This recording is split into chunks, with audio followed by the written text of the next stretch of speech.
इस नगर में राजा सुरेंद्र सिंह का शासन था, जिनकी प्रजा उनसे बेहद प्रेम करती थी और उनकी कहानियां और दंतकथा के रूप में कहानियां अब तक सुनाई जाती हैं। इस नगर में कहानियां का बहुत महत्व था और यह स्थानीय लोगों के जीवन का एक हिस्सा बन चुकी थी। इन कहानियों का संग्रह बहुत विशाल और विविध था, जिसमें प्राचीन कथाएं, धार्मिक दंतकथाएं और अद्भुत रोमांचक यात्रा गाथाएं शामिल थीं। ये कहानियां न सिर्फ मनोरंजन का साधन थीं, बल्कि लोगों को नैतिकता, साहस और प्रेम का पाठ भी सिखाती थीं। कहानियां किस तरह से गहराइयों में छिपे रहस्यों को खोल सकती है, उसका सबसे अच्छा उदाहरण अर्जुन की यात्रा है। हर कहानी जो उसने सुनी, उसे एक नया सबक और नई ऊर्जा प्रदान करती थी, जिससे उसका साहस और आत्मविश्वास बढ़ता था।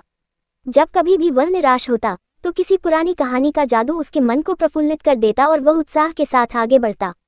एक दिन एक रहस्यमय फकीर राजा के दरबार में आया और एक सीप की खोल में बंद सिंदबाद की दंतकथा का नक्शा उनको दे दिया, जिसे उन्होंने एक वीडियो के माध्यम से समझाया। इस नक्शे में समुद्र की गहराइयों में छिपे खजाने का राज बताया गया था, जिसे देखने के लिए राजा ने एक वीडियो रिकॉर्ड भी तैयार करवाया। नगर की गलियों में कई बुजुर्ग अपने पोते पोतियों को कहानियां सुनाते हुए मिलते थे, जिनमें से कुछ कहानियां उन्होंने पुरानी वीडियो से सीखी थी। इनमें से कई कहानियां पीढ़ी दर पीढ़ी चली आ रही थी और हर नई पीढ़ी में थोड़ा बहुत बदलाव करते हुए अधिक रोमांचक हो जाती थी। इन कहानियों ने बच्चों के दिल में नैतिकता और इतिहास के प्रति जागरूकता जगाई। राजा की जिज्ञासा जगी और उन्होंने अपने सबसे विश्वासी सेनापति वीर अर्जुन उनको इस खजाने की खोज के लिए एक वीडियो संदेश के साथ भेजा। अर्जुन महासागर में जलपोत के साथ अपने कुछ साथी वीरों और सिंदबाद की कहानियां और साहसिक प्रेरणा के साथ राजा के द्वारा तैयार किए गए वीडियो को देखते हुए निकल पड़ा।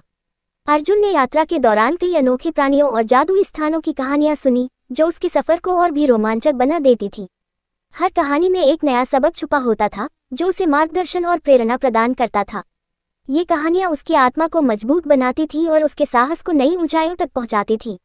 उसके सफर में उसे जल परियों, समुद्री दानवों और विचित्र जलचरों की कहानियां सुनने और सामना करने का मौका मिला, जो अद्भुत कहानियां सिद्ध हुईं। हर रात जब वे समुद्र में आराम के लिए रुकते, तो वे सभी मिलकर अर्जुन की यात्रा की नई कहानियां सुनते। इन कहानियों का सुनना उन्हें अगले दिन की चुनौतियों का सामना करने के लिए तैयार करता और उनके भीतर एक नई ऊर्जा भर देता। हर मोड़ पर एक नई कठिनाई उसके साहस को परखती, लेकिन उसका धैर्य, बुद्धिमत्ता और सिंदबाद की कहानियां और उनकी प्रेरणा उसे सदैव मार्ग दिखाती।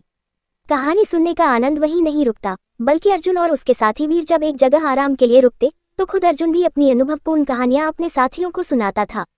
ये किस्से न केवल साहस बल्कि टीम भावना को भी मजबूत बनाते थे।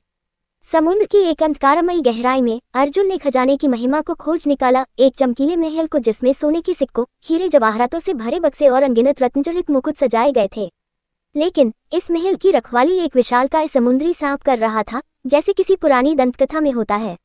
ये बताने की कहानी बहुत लंबी और रोमांच से भरपूर है, जिसमें अर्जुन कैसे बुद्धि, साहस और धैर्य के साथ विपत्तियों का सामना करता है और अंततः समुद्री सांप को हराकर खजाने को प्राप्त करता है। यह एक अद्भुत और प्रेरणादायक कहानियों में से एक है।